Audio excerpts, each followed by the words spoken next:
आपकी बात लाइव में स्वागत है। मैं हूं डॉक्टर मुजफ्फर गजाली। मुस्लिम पर्सनल बोर्ड के साथ मिलकर जमात इस्लामी हिंद ने भी ये फैसला किया है कि वो वक्फ अमेंडमेंट बिल 2024 की मुखालफत करेंगे।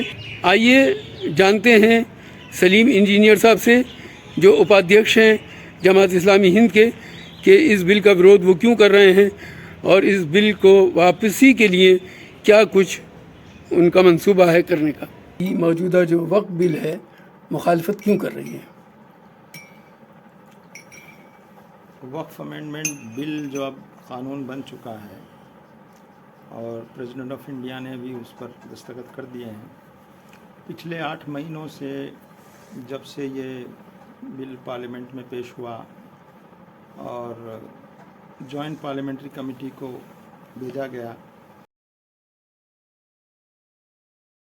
उसके बाद ही से मुस्लिम तंजीमें, जमातें और ख़ुद जमात इस्लामी हिंद भी इस बिल को लेकर और इस बिल में जो अमेंडमेंट्स प्रपोज किए गए थे उनको लेकर बराबर इस तशवीश का इजहार किया गया कि इसमें जो अमेंडमेंट्स लाए गए हैं, ये अमेंडमेंट, पहली बात तो ये पूरा अमेंडमेंट गैर ज़रूरी है। दूसरा ये कि ये अमेंडमेंट वक्फ़ की कॉन्सेप्ट को ही कमज़ोर करते हैं और वक्फ़ के मैनेजमेंट का जो राइट रिलीजियस ग्रुप्स को संविधान में दिया गया है, जो ऑटोनॉमी दी गई है और जो दूसरे मज़हब के लोगों को भी हासिल है, उस ऑटोनॉमी को इस अमेंडमेंट के ज़रिए मुसलमानों से छीना गया है कि वो ऑटोनॉमी मुसलमानों की न रहे।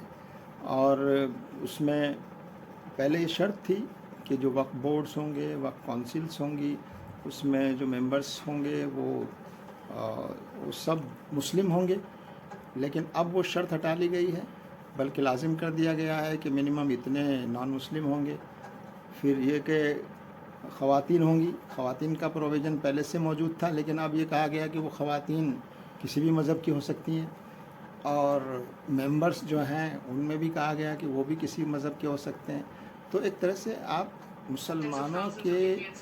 मुसलमानों पर एक किस्म का मिसट्रस्ट है और मुसलमानों की एक इमेज ख़राब करने की कोशिश है, क्योंकि ये बोर्ड फुल्ली मुस्लिम है, ये मुस्लिम मैनेज करते हैं, इसलिए इसमें करप्शन है।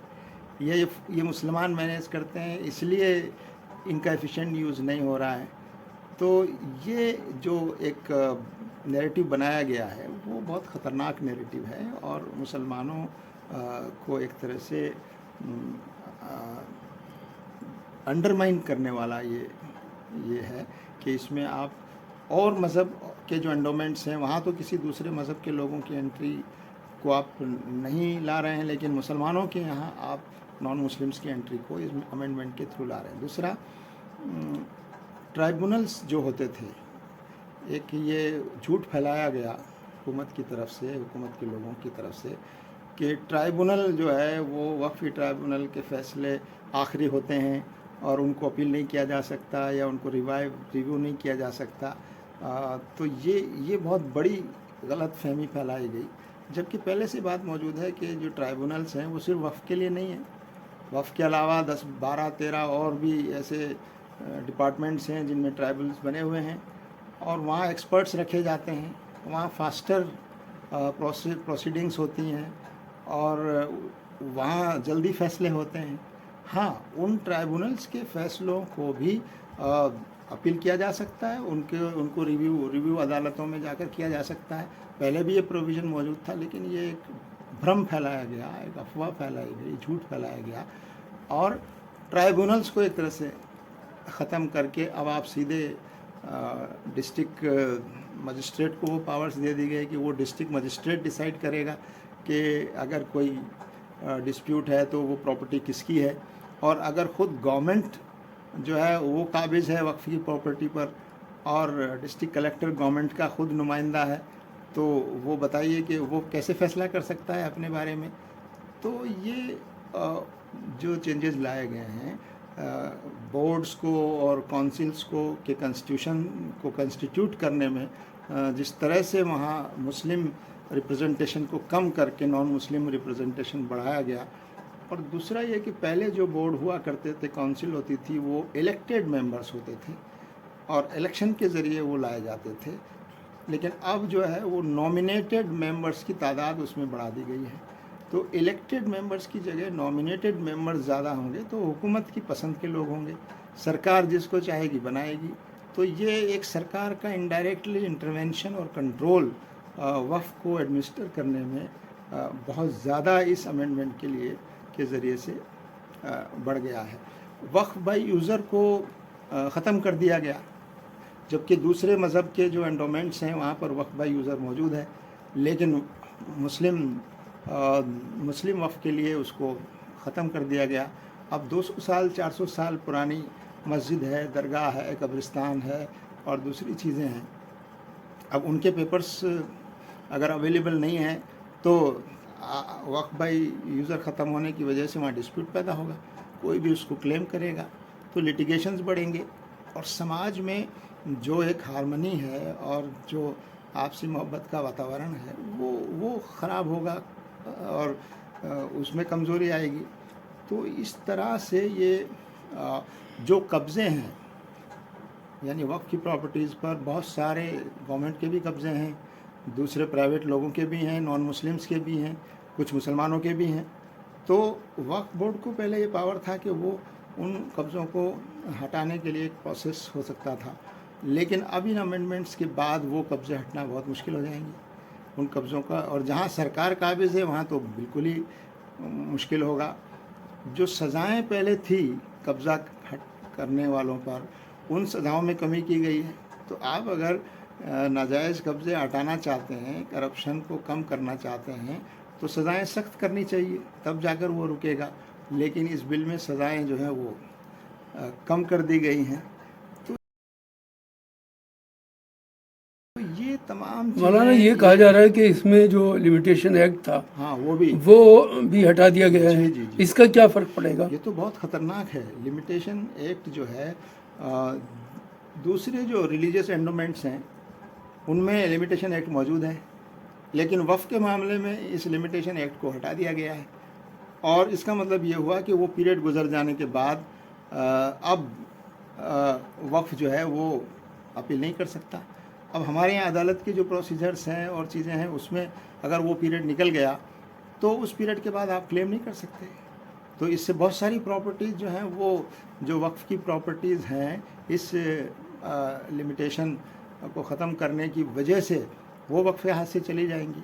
तो इससे साफ नज़र आ रहा है कि हुकूमत का इंटेंशन वक्फ को बेहतर बनाना, ट्रांसपेरेंसी लाना या मुसलमानों को फ़ायदा पहुंचाना नहीं है, बल्कि वक्फ को कमज़ोर करना, मुसलमानों की जो रिलीजियस ऑटोनॉमी है उसको छीनना, मुसलमानों को अपने रिलीजियस मैटर्स में अमल की जो आज़ादी है उस आज़ादी पर पाबंदियां लगाना और वक्फ की जायदादों पर कब्ज़ा करना या जो कब्ज़े हैं उनको बरकरार रखना।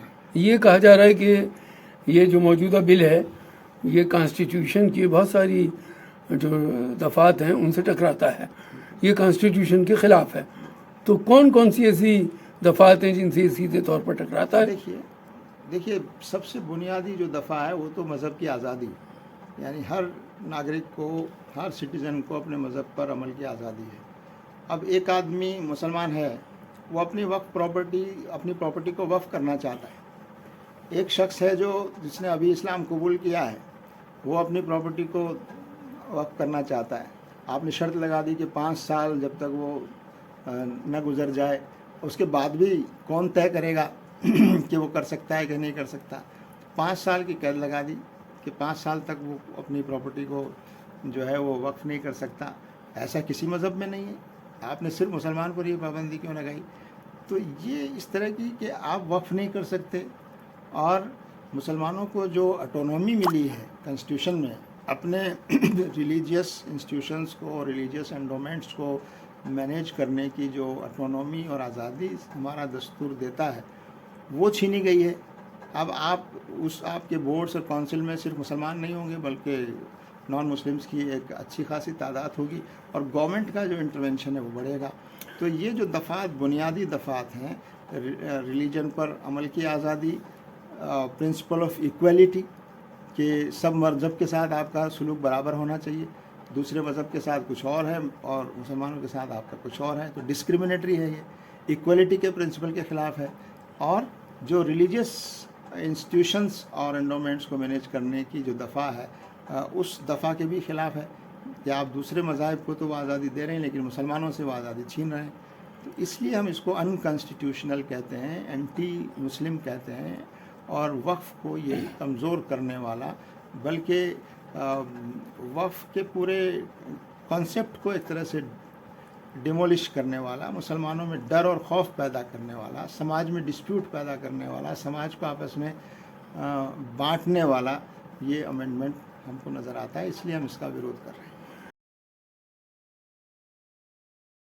मौलाना, एक बात ये कि पिछले कानून में कोई भी वक्फ कर सकता था, और हम ये देखते हैं कि कुछ गैर मुस्लिम राजाओं ने भी वक्फ की है जायदादें, जहाँ मुसलमान थे उनकी रैया और उनके पास कब्रिस्तान नहीं था, मस्जिद नहीं थी, तो उन्होंने वक्फ की जगहें। लेकिन अब 5 साल का मुसलमान होने की शर्त है, तो ये 5 साल का कौन मुसलमान होगा और तय कैसे होगा कि वो 5 साल तक किन प्रैक्टिस को करे तो वो मुसलमान होगा? जी, यही बात मैंने अभी अर्ज़ की है कि ये जो 5 साल की कैद लगाई है कि कोई शख्स इस्लाम कबूल करता है तो 5 साल के बाद ही वो कर सकता है, ये बहुत ही गलत है, अनकॉन्स्टिट्यूशनल है। और एक शख्स जिसने अपनी कोई फेथ अडॉप्ट किया है, अब उस फेथ पर अमल करने का उसको फ़ौरन जो है आज़ादी मिलनी चाहिए कॉन्स्टिट्यूशन के मुताबिक। लेकिन 5 साल तक जो है या तो डिस्ट्रिक्ट कलेक्टर बताएगा या कोई और बताएगा या कोई और परमिशन देगा, तब जाकर। दूसरी ये जो आपने एक और बात कही कि अब इसके मुताबिक जो मुस्लिम नहीं है वो वक्फ को कुछ नहीं दे सकता। पहले ये ऐसी कोई पाबंदी नहीं थी, कोई भी दे सकता था जो मुस्लिम कॉज के लिए या मुसलमानों की मस्जिद के लिए या किसी के लिए, अगर किसी ने अपनी ज़मीन दे दी है और वो देने वाला मुस्लिम नहीं है, उसकी भी परमिशन थी। लेकिन अब आप जो है उस मुसलमान को भी नहीं देने दे रहे हैं जो अभी ताज़ा मुसलमान हुआ है, 5 साल उसको भी वेट करने के लिए कह रहे हैं, 5 साल बाद भी उसको परमिशन मिलेगी नहीं मिलेगी। तो ये पूरा एक गवर्नमेंट का अनड्यू इंटरवेंशन और मजहबी मामलात में बेजा दखलंदाजी इस अमेंडमेंट के ज़रिए से की गई। एक चीज़ और देखने को मिल रही है कि अभी तक वामसी पोर्टल पर सारी इन्फॉर्मेशन जमा की गई थी, अब इस कानून के आने के बाद वामसी पोर्टल बंद हो सकता है। जमात इस्लामी या मुस्लिम पर्सनल लॉ बोर्ड उस डेटा को प्रिजर्व करने के लिए क्या कदम उठा रहे हैं? देखिए, हम पहले भी ये बात कहते रहे हैं कि जो डेटा है वक्फ का, जितना भी डेटा है उसकी प्रोटेक्शन और प्रिजर्वेशन ज़रूरी है। और अभी इस बिल में जो अमेंडमेंट लाया गया वो ये कि सारा डेटा सेंट्रलाइज तौर पर कंट्रोल होगा, तो उसमें जो स्टेट्स को रिकॉर्ड मेंटेन करने का जो प्रोविज़न और जो चीज़ें थी वो ख़त्म हो के ये फेडरल के बजाय अब बिल्कुल सेंट्रल और सारी चीज़ें सेंट्रलाइज्ड हो गई हैं। तो एक बड़ी तब्दीली आई है कि डाटा जो है वो सेंट्रली एक जगह होगा पूरे देश का। तो ये इसमें बहुत ज़्यादा एक तरह से स्टेट्स के जो राइट हैं, स्टेट वक्फ बोर्ड्स के, स्टेट काउंसिल्स के जो राइट्स हैं, उनको एक तरह से छीना गया है, कम किया गया है और सेंटर को ज़्यादा पावर दिए गए हैं।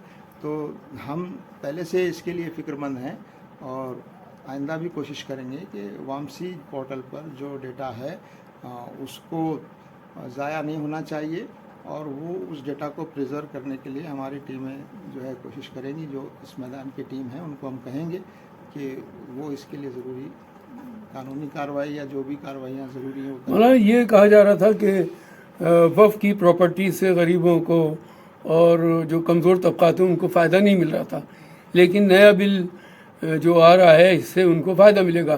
तो क्या आप समझते हैं कि इससे गरीबों को, बेवाओं को, कमज़ोर लोगों को इसका फ़ायदा मिलेगा या उनके हुकूक और छिन जाएंगे?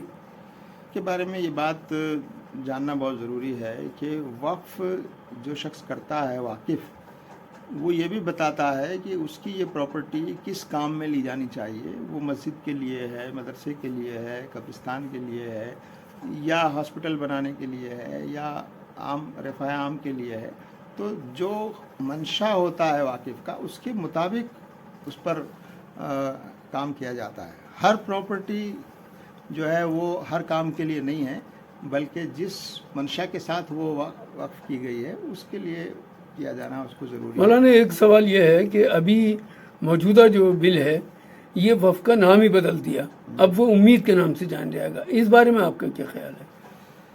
जी हाँ, ये देखिए इसमें भी एक पॉइंट ये है कि वो वक्फ नाम को ही हटाना चाहते हैं एक तरह से, हालांकि अंदर है उसमें, लेकिन ये कि इन्होंने जो नाम दिया है ये बहुत नाउम्मीदी वाला बिल है, जिसको ये उम्मीद कह रहे हैं, वक्फ को ख़त्म करने वाला। जैसा कि हमने कहा कि वक्फ का जो बुनियादी कॉन्सेप्ट है उसी कॉन्सेप्ट को ये डिमोलिश करता है।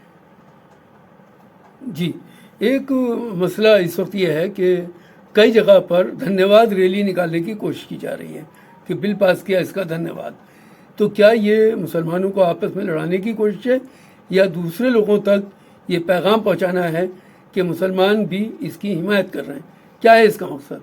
देखिए ये उसी तरह है जिस तरह ट्रिपल तलाक का जब कानून बना तो कुछ मुस्लिम महिलाओं को, नाम नहाद मुस्लिम महिलाओं को जमा करके ये कहलवाया गया कि मुस्लिम महिलाएं बहुत खुश है इससे, और वो है। इसी तरह से हुकूमत जो कि जानती है कि पूरे मुस्लिम सोसाइटी ने इसका विरोध किया है, लेकिन तो वो अपने कुछ लोगों के ज़रिए से और अपने कुछ लोगों को के ज़रिए से ये गलत मैसेज देना चाहते हैं कि मुसलमान तो खुश है, ये कुछ लोग हैं जो इसका विरोध कर रहे हैं, जबकि साफ बताया जा रहा है कि पार्लियामेंट में 232 लोगों ने लोकसभा में इसके खिलाफ वोट किया, राज्यसभा में 95 लोगों ने वोट इसके खिलाफ वोट किया, करोड़ों लोगों ने जो है वो मेल के ज़रिए से विरोध किया, सारी मुस्लिम जमातों और संगठनों ने विरोध किया।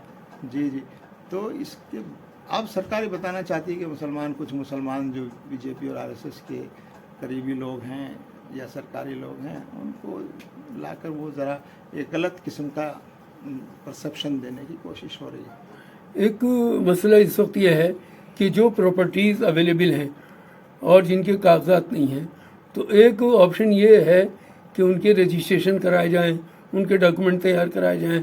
इस बारे में जमात क्या कदम उठाने वाली है? नहीं, देखिए वक्फ तो पूरे मुल्क में फैला हुआ है और ये लोकल मैटर है, और जमात पूरे मुल्क में है, और जहाँ जहाँ हमारी जमात के स्टेट और लोकल के लोग हैं तो वो वहाँ के मसाइल को देखेंगे, और जो भी कानूनी ज़रूरियात की जा सकती है मुकम्मल, उनको कराने की तरफ तवज्जो भी दी जाएगी, और जमात के लोग भी उसमें ताउन करेंगे, शरीक भी होंगे।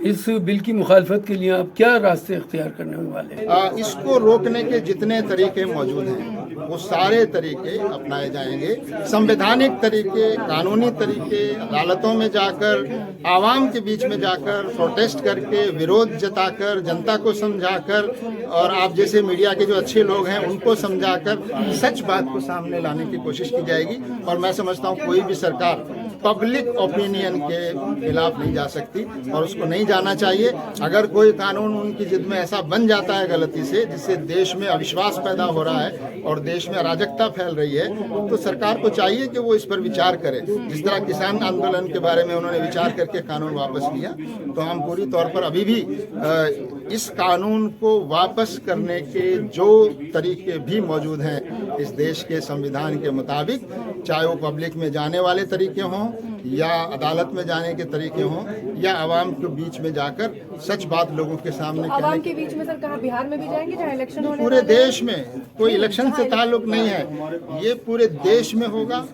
और जिन राजनीतिक पार्टियों ने हमको विश्वास दिलाया गया, जो एनडीए के साथ थी, वो हमेशा कहती रही कि हम इसके खिलाफ जाएंगे, पास नहीं होने देंगे। आखिरकार उन्होंने समर्पण कर दिया, समर्पण किया है, समर्थन नहीं समर्पण किया है, और अपने आप को एक तरह से आत्महत्या की है उन्होंने राजनीतिक तौर पर। मैं समझता हूँ उन पार्टियों को जल्दी अंदाजा होगा कि उन पार्टियों को जिन्होंने ये गलत तरीका अपनाया है, उन पार्टियों को राजनीतिक नुकसान भी बहुत जल्दी उठाना पड़ेगा। संजय निरुपम ने ये बयान दिया है कि आप जो आवाम के पास जाने की बात कर रहे हैं कि अगर शाहीन बाग बनाने की कोशिश की गई, यानी आंदोलन करने की कोशिश की गई, तो वो जलियांवाला बाग भी याद कर लें। इस बारे में आप क्या कहते हैं? ऐसे जो बयान देने वाले लोग हैं, तो दरअसल ऐसे बयान देने वाले लोगों की तरफ ज़्यादा तवज्जो की ज़रूरत नहीं है। इस देश में कानून का राज चलेगा, किसी निरूपम या किसी शख्स की ख्वाहिश और मर्ज़ी से ये देश नहीं चलेगा। इस देश में एक संविधान है, कानून है और लॉ एंड ऑर्डर है, और जो कुछ कानून और संविधान जिस प्रोटेस्ट की इजाज़त देता है, डेमोक्रेटिकली हमको विरोध करने की परमिशन देता है, उसको कोई भी शख्स नहीं रोक सकता। और अगर वो रोकने की कोशिश करेंगे तो उसके ख़िलाफ़ भी हम जो है अपनी कानून के दायरे में कोशिश करेंगे। ये हक़ किसी को नहीं है कि वो हमारे प्रोटेस्ट के अधिकार को या हमारे जो डेमोस्ट्रेशन का जो अधिकार है, नाराज़गी जताने का जो अधिकार है, और किसी कानून के ख़िलाफ़ पब्लिक में जाकर सच्चाई बताने का जो अधिकार है, वो अधिकार कोई नहीं छीन सकता भारत के नागरिकों से। भारत में एक लोकतंत्र है, यहाँ किसी की मर्ज़ी नहीं चलेगी, यहाँ कानून चलेगा, संविधान चलेगा। देश के लोगों को और मुसलमानों को आप क्या संदेश देना चाहते हैं? मुसलमानों को हम यही कहना चाहते हैं कि ये हमारे लिए बहुत आजमाइश का और बहुत एक इम्तहान का मौका है। हमको बड़े सब्र के साथ, लेकिन मजबूती के साथ, हौसले के साथ मुत्तहिद होकर ये जो एक मुसीबत सरकार के ज़रिए से लाई गई है, इसका हम मुल्क के दूसरे मज़हब के लोगों के साथ मिलकर और दूसरी सियासी पार्टियां जो हमारे साथ रही हैं इस मामले में, जिन्होंने पार्लियामेंट में भी इस बिल के ख़िलाफ़ आवाज़ उठाई है, इस बिल के ख़िलाफ़ वोट दिया है, इन सब को लेकर हम इस गलती को सुधारने की हम कोशिश करेंगे जो इस कानून के ज़रिए से की गई है, ताकि ये कानून जो है वो वापस लिया जा सके।